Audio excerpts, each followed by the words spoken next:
மறுப்பு. யாரு பெரியார் சொல்லு, சமூக நீதியை சொல்லு, பிராமண எதிர்ப்பை சொல்லு, கடவுள் மறுப்பை சொல்லு. பெரியார் வென்றது ஒன்றே ஒன்றுலதான். தமிழ் சனியனை விட்டு ஒழிங்க, தமிழோட ஆங்கிலம் கலந்து பேசுங்க, தமிழை ஆங்கிலத்திலே எழுதுங்க, அதாவது ஆங்கில எழுத்திலே எழுதுங்க. இது ஒண்ணுலதான் நீங்க சாச்சிட்டீங்க திராவிட. என் நிலத்துல எங்கேயுமே என் தாய்மொழி இல்லாம அழிச்சு ஒழிச்சிட்டீங்க.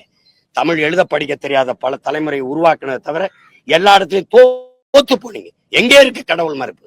உங்க அண்ணி அம்மையார் துர்கா ஸ்டாலின் அவர்கள் பூஜை அறையில சமஸ்கிருத சுலோகம் சொல்றத போட்டு காட்டட்டா? அத்திவரதர் கோயில்ல குடும்பமா நின்று கும்பிட்டீங்களா இல்லையா?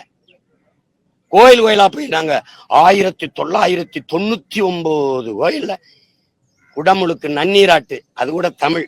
கும்பாபிஷேகம் பண்ணது நாங்களா நீங்களா? நான் முருகனை தொட்டேன், என் தமிழ் இறைன்னு. நீங்க ஏன் வந்து தொட்டு மாநாடு போட்டீங்க பெருமக்களே? கடவுள் மறுப்பா?